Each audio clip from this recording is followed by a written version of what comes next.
కృష్ణారెడ్డి గారు, మీరు మంగళగిరిలో ఎప్పటి నుండో రాజకీయాలు చూస్తున్నారు, రాజకీయాల్లో పాల్గొన్నారు, రాజకీయాలు చేస్తున్నారు మీరు మంగళగిరికి సంబంధించి వైఎస్ఆర్ కాంగ్రెస్ పార్టీకి సంబంధించి. ఈసారి మంగళగిరి నియోజకవర్గం ఎలా ఉండబోతుంది? ఎందుకంటే 2024 ఎన్నికలు వస్తున్నాయి కాబట్టి మంగళగిరి నియోజకవర్గం మరోసారి హాట్ టాపిక్గా మారింది. ఎందుకంటే సిట్టింగ్ ఎమ్మెల్యే బయటకు వెళ్ళిపోయాడు కాబట్టి ఇక్కడ మళ్ళీ మాజీ ముఖ్యమంత్రి కొడుకు నారా లోకేష్ ఇక్కడ నుండే ప్రాతినిధ్యం పోటీ చేస్తున్నారు. ఎట్లా ఉండబోతుంది ఈసారి మంగళగిరి నియోజకవర్గంలో? సార్, జగన్మోహన్ రెడ్డి గారు మంగళగిరిలో ఎవరిని అభ్యర్థిగా నిలబెట్టినా కూడా ఖచ్చితంగా వైఎస్ఆర్ కాంగ్రెస్ పార్టీ గెలిచి తీరుద్దండి.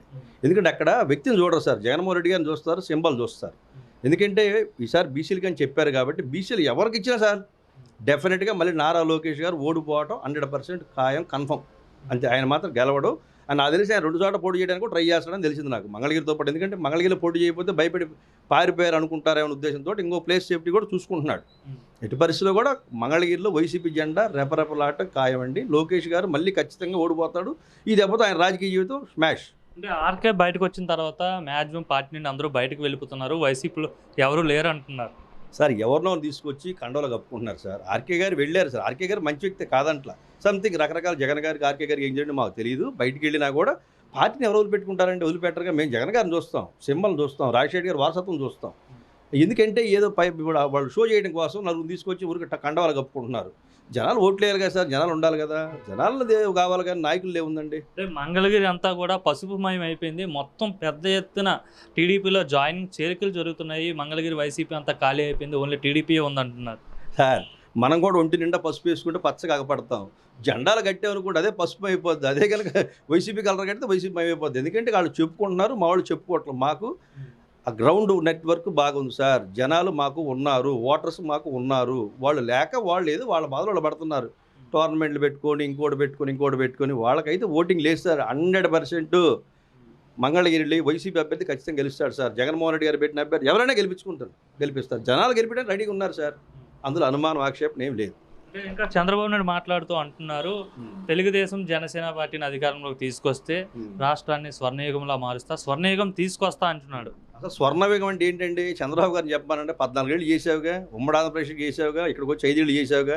నువ్వు కనీసం రైతులు ప్లాట్లు ఇవ్వలేదే. నిన్ను నమ్మి 33,000 ఎకరాల పొలం ఇచ్చారని చెప్పి నువ్వే చెప్పుకున్నావు గొప్పగా. కనీసం ప్లాట్లు ఇచ్చావా? స్వర్ణయుగం అంటే ఏంటి? అందరూ బంగారం పెడతా ఇంటింటికి అన్నా. స్వర్ణయుగం అంటే ఏంటి?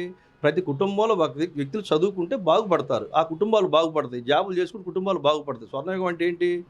స్వర్ణయుగం అంటే ఏం చేస్తావు? అంటే ఈ రాష్ట్రాన్ని 30 ఏళ్ళు వెనక్కి తీసుకెళ్ళిపోయాడు జగన్మోహన్ రెడ్డి అసమర్థ పాలన వల్ల అనేసి అయితే చంద్రబాబు అంటున్నారు. ఈయన వచ్చి 60 ఏళ్ళ ముందు తీసామని చూద్దాం. నువ్వు 14 ఏళ్ళు చేసావు, నీ తర్వాత కదా వచ్చింది జగన్మోహన్ రెడ్డి గారు. నువ్వు 14 ఏళ్ళు చేసావు కదా, చేసిన జగన్మోహన్ రెడ్డి గారు వచ్చారు. జగన్మోహన్ రెడ్డి గారు వచ్చాక ఇప్పుడు జీడీపీ వృద్ధి ఎలాగుంది. కేరళ అసలు విద్యలో చూశారు కదా, కేరళని మించి ఇప్పుడు కలగన్నామండి. కేరళని ఢీ కొట్టగలిగే స్తోమత ఏ రాష్ట్రానికి ఉందా చదువులో? ఏపీ వచ్చింది. అసలు ఎన్ని అవార్డ్స్ వచ్చినాయండి? ఒక కరెంటుకే కాదు, దీనికే కాదు, మున్సిపాలిటీ ప్రతి చూస్తున్నాం కదా, అన్నీ చూస్తున్నాం కదా. కరోనా టైంలో కూడా జీడీపీ రేటు మన వృద్ధి బాగుంది.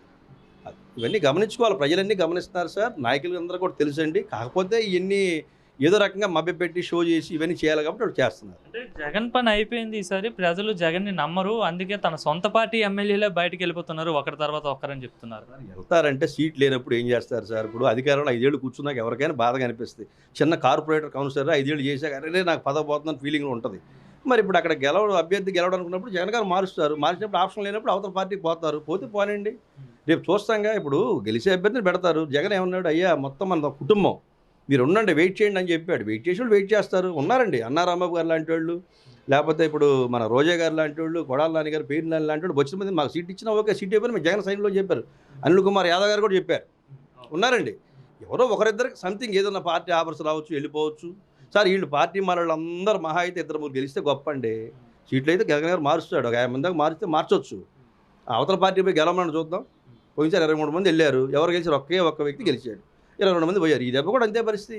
అది అంటే మరి ఎన్నికలు ఎలా అయినా సరే వైసీపీకి కష్టం అని చెప్తున్నారు. ఎందుకంటే జగన్ ఒక్కడే ఒకవైపు ఉన్నాడు, ఇంక ఇటువైపు చంద్రబాబు, పవన్ కళ్యాణ్, బీజేపీ, కాంగ్రెస్, శర్మిల, ఇట్లా వీళ్ళంతా ఒకవైపు ఉన్నారు కదా. ఈసారి జగన్మోహన్ రెడ్డి వాళ్ళని ఢీకొట్టలేడు అని చెప్తున్నారు. అన్నగారు కౌరవులు ఎంతమంది అండి? నాకైతే పెద్ద చదువుకోలేదు, నాకు రామాయణం రాదు. కౌరవులు 100 మంది, పాండవులు 5గురు. ఎంతమంది అయినా సరే గెలిచేది ఆఖరికి పాండవులు. జగన్మోహన్ రెడ్డి అభిమన్యుడు లాంటివాడు. ఎంత టఫ్ ఫైట్ ఇస్తే జగన్ గారు అంత ఇదిగా స్ట్రాంగ్. ఆయన చెప్తాడు, గోడకు బంతి కొడితే ఏమవుద్దండి, తిరిగి మనకే వస్తుంది. అసలు జగన్ గారిని ఎవరైనా చేయలేరు సార్. ఎంతమంది వచ్చినా కూడా ఫిక్స్ అయిపోయారు సార్. 2024 కాదు 29 వరకు జగన్ గారిని ఎవరు టచ్ చేయలేరు. వాళ్ళు ఎంతమంది వచ్చినా సరే.